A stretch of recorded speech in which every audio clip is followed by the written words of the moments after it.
Hi hello അസ്സലാമു അലൈക്കും. Pathu's little വേൾഡിലെ പുതിയ വീഡിയോയിലേക്ക് എല്ലാവർക്കും സ്വാഗതം.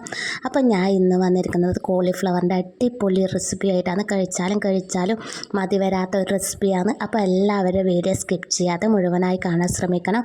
അതുപോലെ തന്നെ കണ്ടുകൊണ്ടിരിക്കുക വീഡിയോ ഇഷ്ടമായി ലൈക്ക് ചെയ്യാനും സബ്സ്ക്രൈബ് ചെയ്യാനും ആരും മറക്കരുത്. അപ്പോൾ നേരെ വീഡിയോയിലോട്ടേക്ക് പോകാം.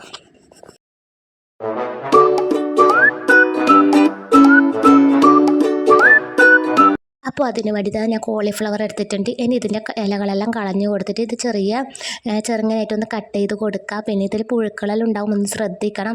അതുപോലെ തന്നെ ഇത് നമുക്ക് അങ്ങനെ തന്നെ ഫ്രൈ ചെയ്യാനൊന്നും പറ്റൂല. ഇതൊന്ന് വെള്ളത്തിലിട്ടിട്ടൊന്ന് തിളപ്പിച്ചിട്ട് എടുക്കണം. ഇതിൽ പുഴുക്കളെല്ലാം ഉണ്ട്, അപ്പം അതിൻ്റെ വിഷാംശം എല്ലാം മാറാൻ വേണ്ടിയിട്ടാണ് തിളപ്പിച്ചെടുക്കുന്നത്. തിളപ്പിക്കുന്ന സമയത്ത് കുറച്ച് മഞ്ഞൾപ്പൊടി ഉപ്പും ചേർത്തിട്ട് വേണം തിളപ്പിച്ചെടുക്കാൻ വേണ്ടിയിട്ട്. ഇനി ഇതിലും ചെറിയ പീസാക്കി കട്ട് ചെയ്യണമെങ്കിൽ അങ്ങനെ കട്ട് ചെയ്യുക. ഞാൻ ഒരു ഏകദേശം കുറച്ച് വലിയ വലിപ്പത്തിൽ തന്നെയാണ് കട്ട് ചെയ്തിട്ട് എടുത്തിട്ടുള്ളത്. പിന്നെ ഇത് ഞാൻ കുറച്ച് വെള്ളം എടുത്തിട്ടുണ്ട്. ഞാൻ കുക്കറിലാണ് ഇപ്പം ഇത് ഒന്ന് തിളപ്പിക്കാൻ വെക്കുന്നത്.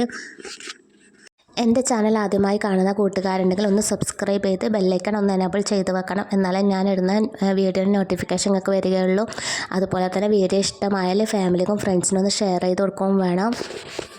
ഈ മഞ്ഞൾപ്പൊടി ഇട്ട് കഴിഞ്ഞാൽ അതിലെ വിഷാംശം ഉണ്ടെങ്കിൽ അതെല്ലാം പോയി കിട്ടും. എന്തായാലും ഇതൊക്കെ മരുന്നടിച്ചിട്ട് വരുന്നതാണ്. അപ്പം മക്കളൊക്കെ കഴിക്കുന്നതല്ലേ, അപ്പോൾ തിളപ്പിച്ചിട്ട് കൊടുക്കുന്നതായിരിക്കും നല്ലത്. പിന്നെ അത് തിളച്ചിട്ട് വരുമ്പോഴേക്ക് ഞാൻ ഒരു മിക്സർ ജാർ എടുത്തിട്ട് അതിലേക്ക് ബ്രെഡ് ഇട്ട് കൊടുക്കുന്നുണ്ട്. ഇനി ഇതൊന്ന് പൊടിച്ചെടുക്കണം. അങ്ങനെ ബ്രെഡ് പൊടിച്ചെടുത്തിട്ടുണ്ട്. ഇനി ഇതൊരു പാത്രത്തിലേക്ക് മാറ്റി കൊടുക്കാം.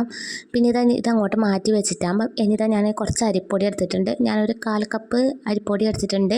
ഇനി ഇതിലേക്ക് കുറച്ച് വെള്ളം ഒഴിച്ചിട്ട് അതുപോലെ തന്നെ കുറച്ച് ഉപ്പും കൂടി ചേർത്ത് കൊടുക്കണം. ഇതെല്ലാം ഒന്ന് മിക്സാക്കി കൊടുക്കാം. കട്ടിയല്ലാത്ത വിധത്തിലും അതുപോലെ തന്നെ നേർപ്പല്ലാത്ത വിധത്തിലുമാണ് ഇതാക്കിയെടുക്കാൻ വേണ്ടിയിട്ട്. ഇനി അരിപ്പൊടി നിങ്ങളെ കയ്യിൽ ഇല്ലെങ്കിൽ മൈദപ്പൊടി എടുത്താലും മതി. പിന്നെ ഞാൻ ഈ രീതിയിലാണ് ആക്കിയെടുത്തിട്ടുള്ളത്. ഇതുപോലെ ഉണ്ടാക്കി കഴിക്കാത്തവരുണ്ടെങ്കിൽ എന്തായാലും ഒരു പ്രാവശ്യമെങ്കിലും ഉണ്ടാക്കി കഴിക്കണം. നല്ല ടേസ്റ്റിയാണ്. അതുപോലെ തന്നെ ഈവനിങ് സ്നാക്കായിട്ടോ അല്ല വെറുതെ ഇരിക്കുന്ന സമയത്ത് എങ്ങനെ വേണമെങ്കിൽ ഇത് കഴിക്കാം. പിന്നെ അതിലേക്ക് തന്നെ ഞാൻ 1/2 ടീസ്പൂൺ മുളക് പൊടി ചേർത്ത് കൊടുത്തിട്ടുണ്ട്. എരിവിന് ആവശ്യമായത് കുറച്ച് ഇട്ട് കൊടുത്താൽ മതി, ഒരുപാടൊന്നും വേണ്ട. പിന്നെ അതുപോലെ തന്നെ അതിലേക്ക് ഞാൻ ചിക്കൻ മസാല പൊടിയും കൂടി ചേർത്ത് കൊടുക്കുന്നുണ്ട്. ഇനി ഇതെല്ലാം കൂടിയിട്ടൊന്ന് മിക്സാക്കി കൊടുക്കാം.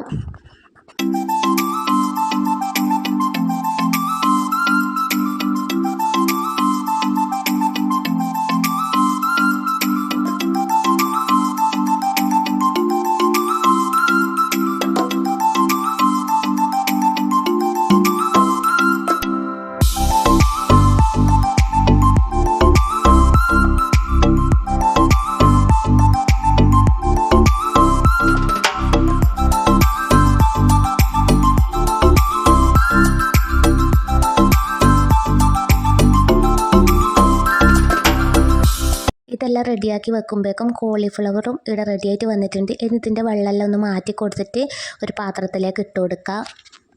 ഇനി ഓരോ കോളിഫ്ലവറും എടുത്തിട്ട് ആദ്യം അരിയിൽ ആ മിക്സിൽ മുക്കിയിട്ടാകുമ്പോൾ പിന്നെ ബ്രെഡ് ക്രംസിലും കൂടി മുക്കിയെടുക്കുക. അങ്ങനെ ഓരോന്നും ചെയ്തെടുക്കാം. ഇത് നമുക്ക് അധികം ഉണ്ടാക്കി വെച്ചിട്ട് ഫ്രീസറിൽ സൂക്ഷിച്ച് വെക്കാൻ പറ്റും. ഒരു നല്ല അടപ്പിലെ പാത്രത്തിൽ ഇട്ട് വെച്ചാൽ മതി. അപ്പോൾ നമുക്ക് ആവശ്യത്തിന് ഇത് ഫ്രൈ ചെയ്തെടുത്താലും മതി.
ഇവിടെ ആക്കി റെഡി ആയിട്ടുണ്ട്. ഞാനിവിടെ കുറച്ച് മാത്രമേ ഇപ്പോൾ ആക്കുന്നുള്ളൂ. പിന്നെ അതുപോലെ തന്നെ ബ്രെഡിൻ്റെ അളവൊന്നും പറഞ്ഞിട്ടില്ല. നമ്മൾ എത്ര ക്വാണ്ടിറ്റി ആക്കുന്നത് അതുപോലെ തന്നെ ബ്രെഡും വേണ്ടത്. പിന്നെ ഇതൊന്ന് ഫ്രൈ ചെയ്തെടുക്കണം. അതിന് വേണ്ടി ഞാൻ ഒരു പാത്രം സ്റ്റൗവിൽ വെച്ചിട്ടുണ്ട്. അതിലേക്ക് കുറച്ച് ഓയിൽ ഒഴിച്ചെടുത്തിട്ടുണ്ട്. ഒരുപാടൊന്നും വേണ്ട. പിന്നെ നമുക്കിത് ഓയിൽ യൂസ് ആക്കാനൊന്നും പറ്റില്ല. പിന്നെ അതുകൊണ്ട് കുറച്ച് ഒഴിച്ച് കൊടുത്താൽ മതി. ഇതൊന്ന് ഫ്രൈ ചെയ്തെടുക്കാം. ഇതിൻ്റെ ടേസ്റ്റ് വേറെ ലെവലാണ്. നല്ല ടേസ്റ്റാണ് കഴിക്കാൻ വേണ്ടിയിട്ട്. എന്തായാലും ഇതൊന്ന് ട്രൈ ചെയ്ത് നോക്കണം. മക്കൾക്കെല്ലാം ഒരുപാട് ഇഷ്ടം. അതുപോലെ തന്നെ ഇത് സോസിൽ മുക്കി കഴിക്കുന്നതാണെങ്കിൽ പിന്നെ പറയേ വേണ്ട. പാത്രം കാലിയാകുന്ന വിധം അറിയേ ചെയ്യില്ല. നമ്മളെ വയറ്റിൽ പോകുന്നത് നമ്മൾ അറിയുന്നേ ഇല്ല. അതുപോലെയാണ്. അപ്പോൾ ഇതുപോലെ എന്തായാലും ഒരു പ്രാവശ്യം ട്രൈ ചെയ്തിട്ട് കമൻറ്റ് ബോക്സിൽ അഭിപ്രായം പറയണം.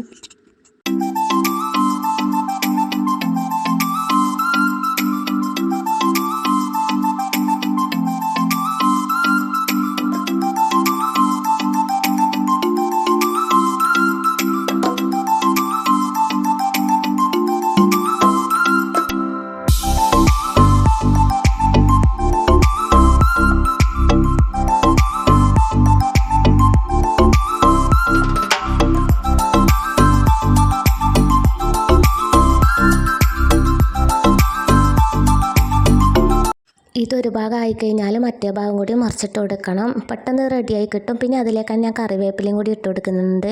അതിൽ തന്നെ കറിവേപ്പില ഇട്ട് കൊടുത്താൽ നല്ല ടേസ്റ്റാണ്, നല്ല മണവുമാണ്. അപ്പോൾ എൻ്റെ ഇന്നത്തെ വീഡിയോ ഇത്രയൊക്കെ ഉള്ളൂ. എൻ്റെ ഇന്നത്തെ വീഡിയോ നിങ്ങൾക്ക് എല്ലാവർക്കും ഇഷ്ടമായി എന്ന് കരുതുന്നു. ഇഷ്ടമായെങ്കിൽ ലൈക്ക് ചെയ്യാനും സബ്സ്ക്രൈബ് ചെയ്യാനും കമൻറ്റ് ചെയ്യാനും ആരും മറക്കരുത്. അപ്പോൾ ഇൻഷാ അല്ലാ ഇതുപോലത്തെ നല്ലൊരു വീഡിയോ ആയിട്ട് വീണ്ടും വരും. അതുവരേക്കും ബായ്.